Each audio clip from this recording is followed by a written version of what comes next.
saya Putri Usmanasana dari kelompok 4 akan menerangkan materi saya yang berjudul menyusun materi dakwah. Materi dakwah atau maddah itu diartikan sebagai isi pesan yang disampaikan dai kepada mat'aun yang bersumber dari Al-Quran dan hadis.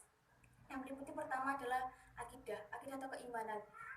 Yang ditanamkan di sini yang pertama adalah akidah Islamiyah atau ketuhanan, keyakinan kita kepada adanya Tuhan atau tauhid, bisa juga disebut dengan tauhid. Tauhid di sini ada 3, tauhid rububiyah, uluhiyah, dan asma wa sifat. Yang kedua ialah syariah.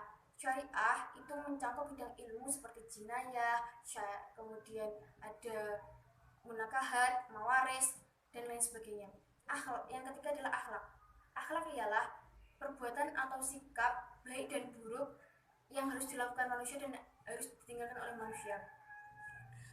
Pesan dakwah itu sumber utamanya adalah Al-Quran yang mengatur hubungan semua antar manusia kepada Tuhannya, manusia dengan Tuhannya, manusia dengan antar sesama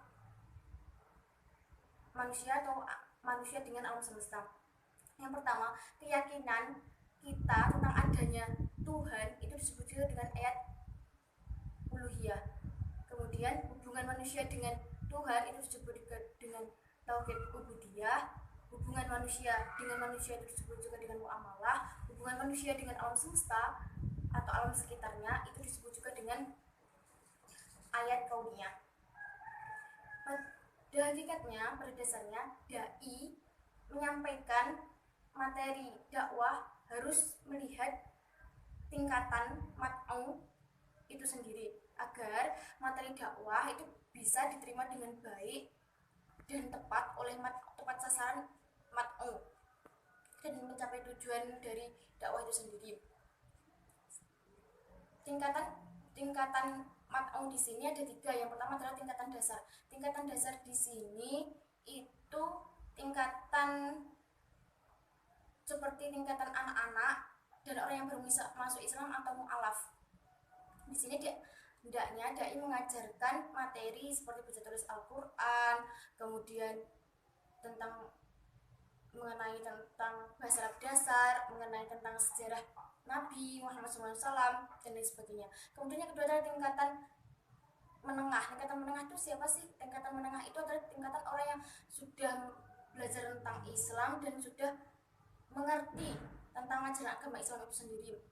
Di sini diajari tentang materi-materi tauhid, fikih, kemudian hadis, dan lain sebagainya. Kemudian yang terakhir adalah tingkatan atas atau tingkatan tinggi. Tingkatan tinggi di sini adalah orang yang sudah mampu untuk mengerti, memahami, mendalami ajaran agama Islam dibandingkan tingkat dasar atau tingkat utama tadi dan tingkat yang kedua atau tingkat menengah. Di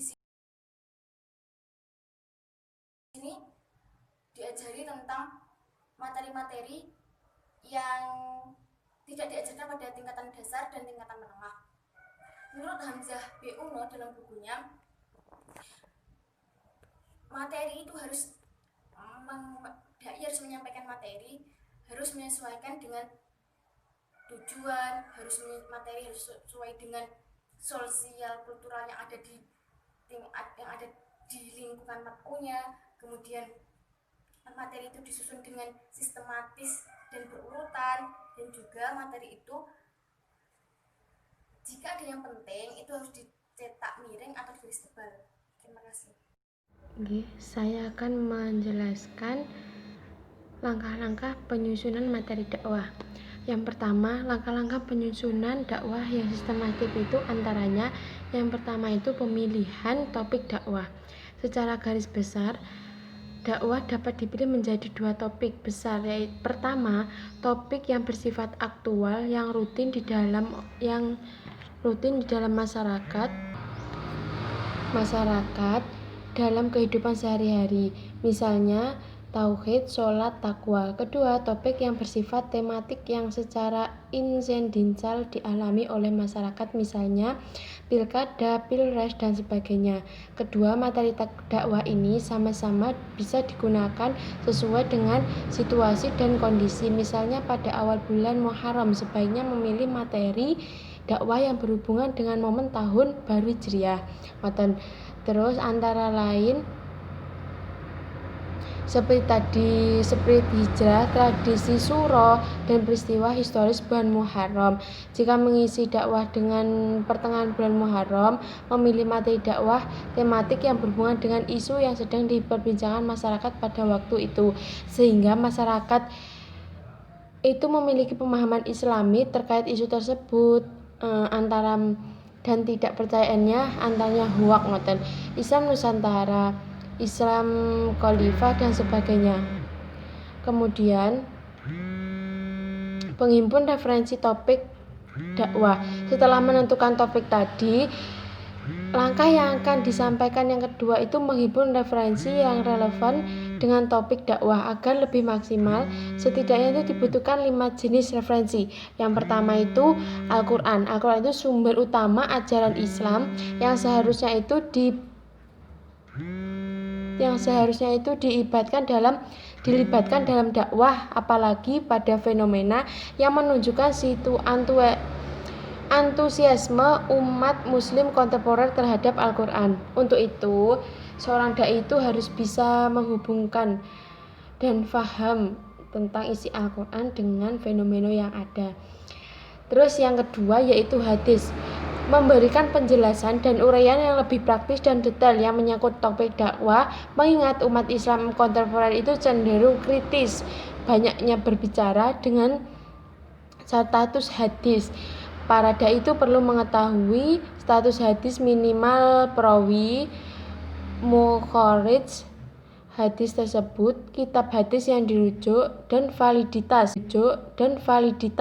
Maksudnya validitas itu sahih, hasan, atau dhaif. Dan lebih baik lagi, dai itu membekali dirinya itu dengan ulumul hadis.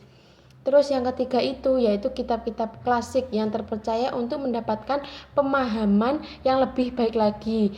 Yang keempat itu kitab-kitab modern yang terpercaya demi meraih pemahaman yang lebih aktual. Dibutuhkan akses pada kitab modern. Kemudian yang kelima yaitu literatur sekunder yang terpercaya. Bentuknya itu bisa berupa jurnal ilmiah, karya tulis ilmiah, ensiklopedia, kamus, buku referensi, dan lain sebagainya. Terus yang ketiga, poin ketiga itu menyusun sistematika materi dakwah.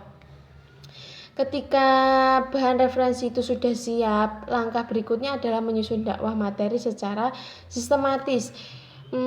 Secara umum, sistematika materi dakwah itu menjadi 3 kategori. Yang pertama, muqaddimah, pembahasan, dan kesimpulan. Yang pertama itu muqaddimah, memuat jawaban atas pertanyaan mengapa topik dakwah tersebut disampaikan.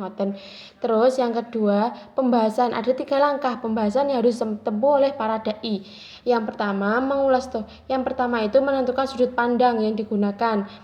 Kemudian yang kedua, memaparkan topik dakwah yang multi perspektif agar lebih menarik. Yang ketiga itu memberi tips, praktek atau contoh agar materi dakwah itu dapat ditindaklanjuti. Yang ketiga, poin yang ketiga kesimpulan, mengingat tidak semua mitra dakwah hadir bersamaan atau dalam satu waktu, maka dibutuhkan penutup yang merangkai keseluruhan topik dakwah dalam bahasa yang ringkas dan lugas. Jadi dari tema awal sampai akhir itu ada kesimpulan yang nantinya disampaikan kepada umatnya. Alvina Rizka Safitri akan melanjutkan pembahasan dari Mbak Vila tentang menyusun sistematika materi dakwah.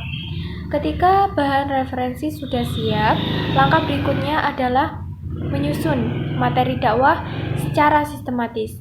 Secara umum, sistematika dakwah dapat dibagi menjadi 3, yaitu pertama muqaddimah, yang kedua pembahasan, dan yang ketiga kesimpulan. Masuki poin pertama yaitu muqaddimah. Muqaddimah yaitu memuat jawaban atas pertanyaan mengapa topik dakwah tersebut disampaikan. Ada 2 jenis jawaban. Pertama, sebab yang melatar belakangi topik dakwah, sebagaimana asbabun nuzul yang melatar belakangi turunnya Al-Quran. Yang kedua, tujuan hikmah yang disasar oleh topik dakwah. Poin penting dari mukadimah adalah bagaimana caranya agar mad'u tertarik sekaligus termotivasi untuk mendengarkan lebih jauh tentang materi dakwah yang akan disampaikan. Yang kedua, pembahasan. Ada 3 langkah praktis yang dapat ditempuh para dai untuk mengulas topik dakwah. Yang pertama, menentukan sudut pandang yang akan digunakan dai untuk memudahkan dai dalam menyampaikan dakwah. Yang kedua, memaparkan topik dakwah yang multi perspektif agar menarik. Dan yang ketiga, memberi tips atau contoh agar materi dakwah dapat ditindaklanjuti. Tips praktis dapat disampaikan melalui berbagai metode, salah satunya metode berbagi pengalaman. Sebagai pelengkap pembahasan, topik dakwah dapat memanfaatkan sejumlah metode dakwah. Yang ketiga, kesimpulan. Mengingat tidak semua mad'u hadir bersamaan atau dalam satu waktu, maka dibutuhkan